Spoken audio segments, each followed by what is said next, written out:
today. Let me begin with a story. The other day in Homeboy Cafe, 3 ladies from the west side were having lunch, and I'm glad they chose us for their dining pleasure. And their waitress was Taryn. We all love Taryn. And so she's taking their order, and one of the ladies says, what's the soup of the day? And Taryn says, chicken lime.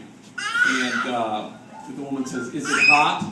And Taryn goes, it's soup. That has nothing to do with my thought for the day. It's just like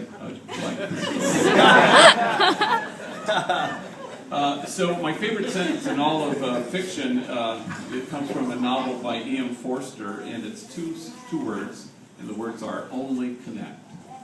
So yesterday I was invited to speak at Canyon State Academy, which is kind of one of those rites of passage things, and it's 350 folks there who've been juvenile delinquents, if you will, who've been assigned by a judge's sentence there.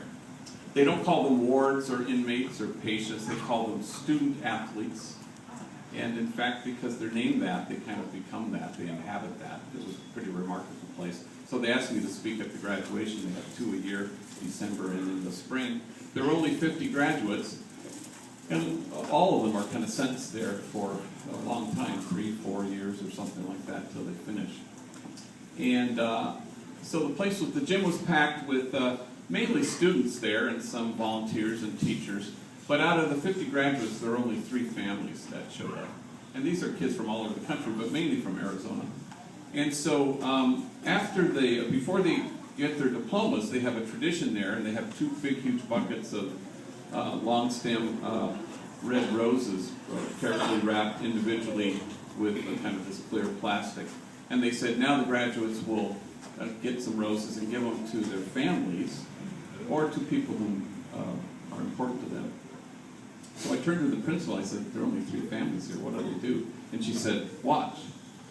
And they ran up to the buckets of roses in their cap and gown, and they were so gleeful, and they grabbed a whole handful, and then you watched them as music was playing. And they would run up into the bleachers and give a rose to their math teacher and to the coach, and the janitor got a bunch of them, and to fellow students, and it was joyous and tearful. Only connect. The day before, I was invited to speak at 2 federal prisons, one for men and one for women.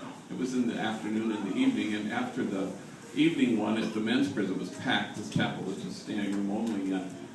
There was a guy who was off to the side, and after the talk, homies are coming up, and there were a lot of homies there. And this guy finally came up to me after everybody had left. A little chaparrito. He called himself Youngster from Roswell, New Mexico. And he grabbed my hand and he wouldn't let go. And he said, I read your book. I wrote you 2 letters. You never wrote back. I said, Spencer, dog, I have a hard time answering text messages, you know. And he said, that's okay, but that's not the thing, he says. That's not the thing. Here's the thing, he says. I read your book, and then I wrote you a letter, and then they moved me to another federal prison. And then I wrote you another letter, because maybe I thought you didn't know where I was. Then they moved me here. And now I'm going home in 4 days. And I prayed to God. I said, please, God, let me meet him.